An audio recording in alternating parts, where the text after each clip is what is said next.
끊임없는 남과의 비교로 마음의 여유를 잃어가는 요즘. 세속의 욕망에 물들지 않고 스스로의 삶에 만족하며 살았던 울산의 한 선비가 있습니다. 요즘은 바깥 출입을 잘 안 하잖아요. 너무 땡볕이 돼가지고. 그래서 사람들이 SNS 이런 거 많이 하거든요. 나영 씨는 하루에 SNS 얼마나 해요? 저는 한 두세 시간 정도 하는 것 같아요. 친구들이랑 비슷해요. 두세 시간? 네. 두세 시간이면 그렇게 많이 안 하는 편인데. 그렇죠. 근데 보다 보면 시간이 빨리 가긴 하더라고요. 이 SNS라는 게 사실은 하다 보면은 좋은 점도 있는데 반대적으로 생각해 보면은 비교하게 되고 자신의 어떤 처지를 자꾸 좀 이상하게 생각하게 만들기도 하고 이런 부정적인 측면도 있단 말이에요. SNS 특성상 아무래도 좋은 면만 올리다 보니까 알게 모르게 비교하게 되더라고요. 그렇죠. 근데 우리가 그럴 때 떠오르는 말이 뭐냐면 안빈낙도 안분지족 이런 말이 있거든요. 그런 게 뭐냐면 스스로 지금 현재의 나에 대해서 굉장히 만족하고 항상 바르게 생각하는 그런 마음가짐을 갖는 삶의 자세 이런 건데 그런 삶의 자세를 가졌던 울산의 선비 한 분이 있어요. 어떤 분인지 궁금한데요? 우리가 한번 그분을 만나러 가봅시다. 네, 가보시죠. 네.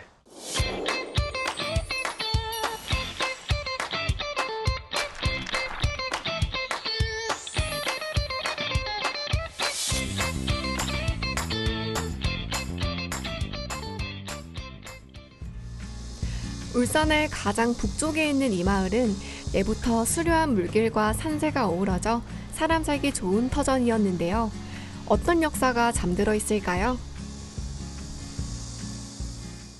옆에 푸른 벼도 자라고 내도 흐르는 게 정겨운 시골 마을 같아요. 여기는 어딘가요? 여기가 바로 활천이라는 곳인데 울산의 가장 북쪽에 있는 곳. 이 지역은 경주 관할이었다가 1906년에 울산으로 편입이 됐는데 사실 여기가 활천이라는 지명이 있기 전에는 살근해라고 불렀어요.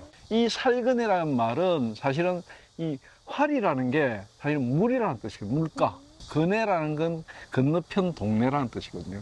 활천 자체가 물가에 있는 아주 평화로운 마을을 뜻하는데 사실은 이곳이 가만히 보면은 서쪽 편으로 보면은 태화강의 발원지 그리고 경주와 포항을 흐르는 형산강의 발원지인 백운산이 있어요. 그리고 요 바로 밑에 천전리 명문가각석 그 밑에가 방구대 안각화 그리고 이 근처에는 고인돌을 비롯해 가지고 선사시대 유적이 다량으로 발굴됐거든요. 그 정도로 굉장히 오래전부터 사람들이 살았던 곳. 그런 땅에 이곳이 형성되었고 그래가지고 지금은 아주 전형적인 농촌마을. 주민수도 아주 극히 적어요. 하지만 한 몇 년 전부터는 이곳에 이제 새로운 농촌마을의 개량 사업 이런 게 일어나가지고 자연 친화적인 마을로 다시 탈바꿈하고 있는 동네이기도 합니다. 그럼 활천리는 오랜 역사와 풍수가 좋고 그리고 새로운 농촌으로 성장하는 마을이라고 생각하면 되겠네요. 예, 거기에 문화유산까지 있는 거. 그런 의미 있는 동네입니다. 오랜 역사를 품은 활천리에는 팔짝지붕을 얹은 오래된 건물이 눈에 띄는데요. 주변 풍경과 어우러진 모습에서 소박하지만 깊은 품격이 느껴집니다. 여기 고즈넉한 고택이 하나 있는데 예사롭지 않아 보여요. 여긴 어딘가요? 보통 이렇게 기와집이 있고 뭐 이러면 고택, 택자는 집을 이야기하거든요. 집은 아니고 이곳은 정자예요. 아, 정자예요? 근데 되게 일반 정자랑은 조금 다르게 생겼어요. 그렇죠. 우리가 이제 울산에서 정자 여러 개 봤잖아요. 보면은 보통 물가에 있거나 아니면 산천 경계 좋은 곳에 있거나 이런 데 있잖아요. 근데 이 활천정 이 정자는 논두렁 한가운데 있잖아요. 그러니까 이게 좀 특이하죠. 이 정자의 모양을 가만히 보면은 제사를 지내거나 이런 목적이 아니고 평지에 있다 보니까 사람들과 늘 교류하던 정자라는 것을 알 수 있고요. 가만히 들여다보면 모양이 잘 정리되어 있죠. 100년 정도 된 정자인데도 불구하고 팔짝 지붕의 호처마 형태로 되어 있고 가운데서 딱 보면 4칸이거든요. 측면에는 1.5칸에서 2칸 정도 되는데 가운데 마루가 있고 양쪽에 방을 뒀어요. 그리고 뒤쪽에 가보면 아궁이가 있거든요. 겨울에는 불을 뗐죠. 그러니까 사람이 기거하면서 거기서 모임을 했다. 이렇게 유추할 수 있고 이 정면에서 보면 오른쪽이 역열제라는 이름을 붙여놨고 왼쪽이 이해암 이렇게 붙여놨거든요. 오른쪽에 붙여놓은 열역제라는 말은 논어의 첫 구절에 나오는 배우고 익히는 것이 또한 즐겁지 아니한가 여기서 나온 말로 오른쪽에는 항상 배우고 익히는 장소로 사용했던 것이고 이회암이라는 것은 문장으로서 사람들을 모이게 한다. 문우들을 모이게 한다는 뜻이거든요. 이회암이라는 게. 이곳에서는 많은 제자들이나 친구들이 모여서 학문을 논하고 나라에 대한 걱정도 하고 이러면서 모임을 했던 그런 장소로서의 기능을 했던 그런 곳입니다. 활천정은 단순한 쉼터를 넘어 학문과 인격을 다지던 배움터였는데요. 스승과 제자를 잇고 마음과 마음을 연결해주던 마을의 사랑방이었습니다. 보통 정자는 집청정이나 백령정 같이 풍광이 화려한 데 많이 짓잖아요. 근데 여기는 조금 달라 보여요. 보통 다 모든 정자들이 풍광 좋은 데 위치를 해요. 그런데 이 활천정은 좀 다르잖아요. 네. 다르면 이유가 있겠죠. 이 활천정은 그런 경치를 감상하거나 풍광을 즐기기 위한 정자가 아니라는 거죠. 여기서 사람들을 가리키고 후학을 양성하고 교류하고 이런 목적으로 지었던 거거든요. 그러니까 목적 자체가 달랐던 거죠. 그런 목적을 가지고 지은 이 정자는 사실 1933년에 이 정자의 주인이셨던 소헌 이규현 선생님께서 지었던 거죠. 제자들과 친구들과 교류하기 위해서 직접 지은 건데 안타깝게도 완공되기 전에 돌아가셨죠. 지금은 이제 정손자 되시는 이동필 어른이 직접 관리를 하고 계시는데요. 보시다시피 잘 관리됐잖아요. 아주 잘 관리되고 가운데 보면 활천정이라는 편액도 걸려 있고 네. 이 정자가 이제 보면은 왜 이렇게 건립이 되었는가 하는 전체적인 사연을 소헌 이규현 선생님께 돌아가시면서 부탁을 했어요. 자기의 유언을 적어달라고. 그 부탁한 친구가 바로 최현필 어른인데 그분이 적어놨는데 거기에 보면 구절에 안타까운 말이 있어요. 보지도 못하고 뭐가 그리 바쁘게 가셨느냐 이런 구절이 있거든요. 그런 것처럼 완성은 했지만 보시지는 못했다. 그런데 부학들과 친구들이 이곳에 늘 모였고 그리고 3월달이 되면은 각지에서 다 여기 모여가지고 선생님을 기리고 그런 모임을 하고 제사도 지내고 그렇게 했다고 합니다. 활천정은 단순한 쉼터를 넘어서 배움의 기쁨과 스승에 대한 존경, 그리고 제자들의 오랜 우정이 느껴지는 소중한 공간이라 생각되네요. 격동의 한말 활천정을 세워서 이 땅에 예학을 세우고자 했던 선비가 있었는데요. 지역 유림의 중심에 있던 소헌 이규현 선생입니다. 이규현 선생님은 어떤 분인지 궁금해요. 소헌 이규현 선생님은 1855년생입니다. 1855년이 어떤 시절이냐면 우리나라가 이제 국운이 점점 기울기 시작하는 그때 태어나셨거든요. 그때 어디서 태어나셨냐? 울산시 청곡 쪽에서 태어나셨는데 거기에 이제 일가가 이루고 살고 계셨죠. 소헌 선생님의 아버님께서 일찍이 자식이 굉장히 총명하다고 느낀 거죠. 아, 이 아이는 공부를 시켜야 되겠다. 해가지고 그때 당시에 경주에서 굉장히 유명했던 최세학이라는 어른이 있어요. 그 유학자가 있었는데 그분에게 공부를 시키러 간 거예요. 그리고 그 정도로 끝난 게 아니고 네. 아예 이사를 해버린 거예요. 자식을 위해서. 그 시절에 이사면 되게 큰 거 아니에요? 엄청나게 큰 거죠. 그러니까 자식을 위해서 다 희생을 했다고 할 수 있죠. 근데 저 갑자기 궁금한 게 그러면 이규현 선생님은 원래부터 타고난 머리가 좋으신 거예요? 그런 건 아니었던 것 같아요. 이 집안에 사람들이 기록해놓고 이런 거 보면은 선생님은 어릴 때는 좀 우둔하다는 소리를 들었다고 하니까 여기 우둔하다는 게 바보는 아니고 네. 그러니까 조금 빠르지 못했다는 거죠. 우리가 이제 성공한 사람들이나 학문적으로 뛰어난 사람들이 두 가지 형이 있거든요. 하나는 천재형이 있고 하나는 노력형이 있거든요.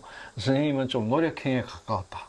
그런 노력형에도 선생님이 했던 여러 가지 것들을 기록한 내용에 보면은 스승님에게 모르는 게 있거나 의문이 생기는 게 있으면 하나하나 물었다고. 치밀하게. 스승님이 그걸 또 좋아했대요. 그래서 또 제자인 소헌 선생을 굉장히 예뻐했다. 이런 기록이 있거든요. 그런 거 보니까 스승과 제자가 막 잘 통했다는 거죠. 그쵸. 아무래도 타고난 재능보다 꾸준한 노력과 그리고 올바른 가르침이 얼마나 중요한지 보여주는 그런 본보기인 것 같아요. 제가 소원 이규현 선생님에 대해서 이제 공부를 해보면서 느낀 게 그거예요. 스승님이 가지고 있는 정신을 제자가 잘 따랐다. 그래서 그 정신을 또 자신의 제자들에게도 잘 가르쳤다. 그런 정신들이 이 활천정에 많은 제자들을 모이게 하지 않았나 그렇게 생각합니다. 성실하게 공부했던 이규환 선생은 지역유학을 중심으로 우뚝 섰는데요. 욕심을 내려놓고 예로 근본을 세우려 했던 그의 가르침은 든든한 이정표가 됐습니다. 이규현 선생님이 제자들에게 가르침을 줬던 건 어떤 게 있는지 궁금해요. 그 소원 선생님의 가르침, 정신, 이걸 이제 가장 집약한 것이 바로 이 활천정인데요. 이 활천정 입구에 딱 들어올 때 보면 문에 안안문이라고 써놨거든요. 이 안안문이란 말 자체가 안분지족 이런 걸 뜻하는데 또 소헌이라는 이 선생님의 호 자체도 사물을 대할 때 욕심을 갖지 마라 이런 이야기고 특히 소헌 선생님이 왜 중요하냐면 울산 같은 지역은 과거 급제도조차도 잘 안 나올 정도로 있던 유학의 뿌리가 잘 내려지지 않은 동네였어요. 그래서 그런 부분들을 갖다가 안타까워해가지고 항상 예의 풍토를 만들어야겠다. 선생님이 일생 동안에 80년 동안에 늘 추구했던 건 사실은 예거든요. 예와 관련된 논쟁이 일어나면 모두가 소헌 선생님을 찾아가서 여쭤보고 답을 구할 정도로 소헌 선생님이 옛날에 여기서 굉장히 역할을 하셨던 거고 아주 유명한 일화도 있어요. 어떤 일화가 있느냐면 문 밖으로 나설 때는 반드시 갓을 썼어요. 의관을 항상 정대했다는 거죠. 그건 자신 스스로가 예를 갖춰서 남을 대했다는 거거든요. 그게 예의 출발이라는 거죠. 그런 정신들 때문에 후학들이 선생님을 늘 존경했다는 거죠. 학문의 깊이만큼 삶을 대하는 태도도 고닿던 이규환 선생은 고향에 남아 후학 양성에 평생을 바쳤는데요. 벼슬길 대신 이 길을 선택한 이유가 있습니다. 제자들도 많이 따르고 학문도 높은 수준에 오르셨는데 왜 벼슬길에 오르지 않으셨는지 궁금해요. 1800년대 후반부터 1900년대 초는 일제가 우리를 잡아먹는 시기거든요. 그래서 소헌 선생님의 스승이신 최세학 선생님도 벼슬에 나가지 않았어요. 그래서 스승의 영향을 많이 받은 거죠. 본인도 지금 굳이 이 혼란스러운 시기에 조정에 나서 뭔가 벼슬을 한다는 게 의미가 있느냐. 고향에 돌아서 나라를 위한 후학들을 양성하는 것이 지역을 위하고 나라를 위한 길이다. 이렇게 결심하셨던 것이죠. 그럼 주로 어떤 걸 가르치셨어요? 주로 어떤 걸 가르치냐면 주로 이제 나라를 바로 세우고 또 지역을 바로 세우고 가정을 바로 세우는 데는 예가 제일 기본이 된다. 예를 항상 기본으로 삼았고 거기에 따른 다른 여러 가지를 가르치셨죠. 제자들과 같이 공부하려고 지은 이 활청정을 보지도 못하고 돌아가신 게 좀 안타까워요. 그래서 이런 번듯한 정자를 이제 그렇게 만들어 가지고 뭔가 하려고 했는데 이제 완성하기 직전에 돌아가셨으니까 굉장히 안타깝고요. 또 우리 소헌 선생님의 이야기를 하면 더 안타까운 게 자제분도 돌아가셨거든요. 그래가지고 좀 많이 안타까워했고요. 그래서 여기 이 정자에 보면 편에게도 그런 안타까움의 마음을 적어놓은 것들이 곳곳에 눈에 띕니다. 결국 세상을 바꾸는 가장 큰 힘은 사람을 키우는 데 있다. 이런 생각이 드네요. 그렇죠. 그런 선생님의 정신 이런 게 소헌문집이라고 거기에 잘 나타나 있거든요. 그 책에 보면 시편도 있고 학문에 대한 생각들도 있고 이런 것들이 다 남아 있거든요. 그래서 이 소헌 선생님이 조선 말 일제강점기 시절에 지역에서 후학들을 어떻게 가르치려 했느냐 이런 고뇌의 어떤 모습들이 잘 나타난다고 할 수 있습니다. 활천정과 이규환 선생은 풍요를 누리면서도 오히려 정신적 빈곤과 불안에 시달리는 현대인에게 안빈낙도의 진정한 가치를 알려줍니다. 울산실록에서 활천정 어떻게 기록할까요? 울산의 여러 정자들, 우리가 울산실록을 통해서 몇 번 둘러보기도 했잖아요. 경치 좋은 정자 많이 봤거든요. 오늘 둘러본 활천정은 성격이 좀 달라요. 이 활천정은 그야말로 나라가 극도의 혼란 속에 휩싸였을 때 울산의 선비가 무엇을 해야 되는지, 후학들을 어떻게 가르쳐야 되는지 그런 고뇌의 현장이라고 할 수 있고요. 그 고뇌의 역사가 고스란히 배어 있는 정자라고 할 수 있습니다. 그래서 더욱더 가치가 있고요.